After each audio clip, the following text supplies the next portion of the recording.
Hey everybody, welcome to Scare Square Haunts, and in this video I'm going to be showing you how to make your very own rotten candy stand. Alright, so let's jump right into it. I won't be showing how to make the actual stand, I'll just be going over how to make the little accessories. If you want to see how to make the stand, go check out my How to Make Creepy Carnival Stands video, link will be in the description. And here are a few photos of the process of building the rotten candy stand. Here's a picture of the rotten candy sign, and in the other video, I talked about how to make these and how to attach them to the stand. So if you were to be following along and you had watched the other video, you should have a fully assembled and painted stand with a sign. But now let's get into decorating this. So let's start with the rotten candy. So here we have the rotten candy. So these are just the dollar store skulls, and then this one has holes in it just because we had used it for another project. And then the cone is just rolled with paper. So it's a rolled up piece of paper for the cone.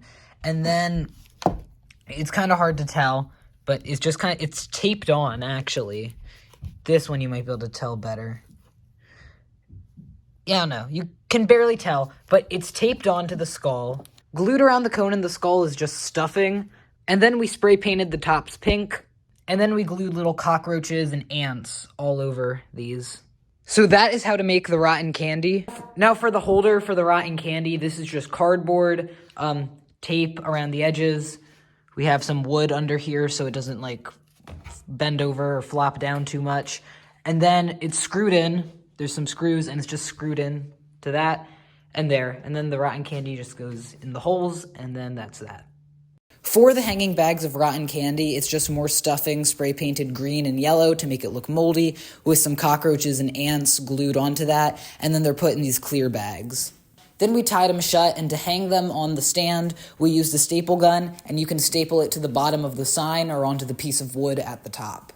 We had these cotton candy clowns and another cotton candy sign from 2024. So we put one clown on each side of the stand, and then we staked the cotton candy sign into the flower bed behind the cotton candy stand. And then for the final touch, we put Cotton Candy Dan from Spirit Halloween 2024 next to the stand. And we hooked Dan up to a step pad and hid the step pad under a doormat. So that way when people would step onto the doormat, Dan would activate. And though it looks a little bit suspicious, I don't think many people caught on. And when people wanted to take photos in front of the cotton candy stand, they would end up stepping on the doormat and then the jump scare would scare them. And also during the party, we had real cotton candy on the stand for people to take if they wanted some. And then the rotten candy stand is done. So let's take a look at how it turned out.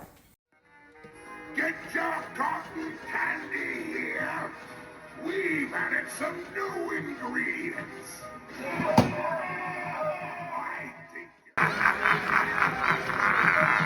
Better be careful walking around at this place. You can get in all kinds of sticky situations here. And that is it for this video. Thank you so much for watching. I hope you enjoyed it, and I'll see you in the next one.